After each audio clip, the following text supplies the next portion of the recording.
opening the back here, one of the big things that you'll see that is totally custom and unique to the previous owner, and absolutely removable if it's not something that you want. It is bolted in place, however. So this thing is not going anywhere right now. If you were to continue to use it for storage and your off-road use, your overlanding use, however you see it configured, it is quite the setup. Looks very functional and usable. This piece as well, and as you'll notice here, if you lift this up, this is all underneath.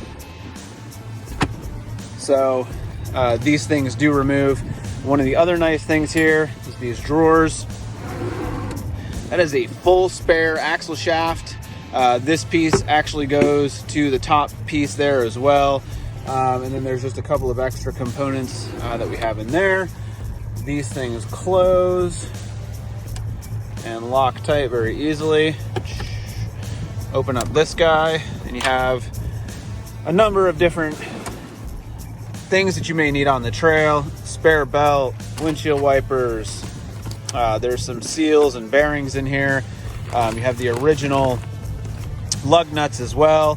And then just a couple of other little things, the controller for the winch, and some things like that. So just a number of things that he had in here as extra supplies.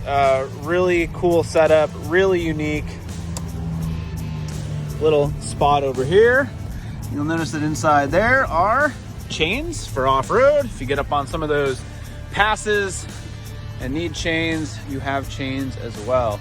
Super sturdy rear bumper and spare tire carrier. One of the things that I thought was really cool about this spare tire carrier is that it has this heim joint based attachment, so the entire thing swings together with the rear door.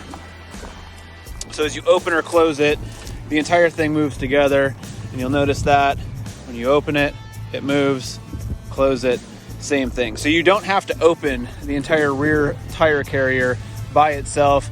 It actually moves all as one unit with the rear hatch. This silver beadlock ring from the Method beadlock wheels is the same as 3 of the other wheels on the FJ.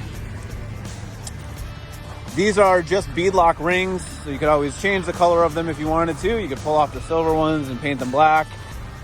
This one, I believe, was perhaps the spare initially. The tread on these tires is great. That is the only black ring. I have a feeling it just matched the rear and was back there. You will find these 285 75 R17 Nitto ridge grapplers in great shape.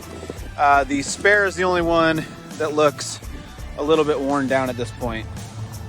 So the rest of them are in great shape. But when you got around to it, if you put new tires on this at some point, you could put this spare wheel back on the front and you'd have a matching set all the way around.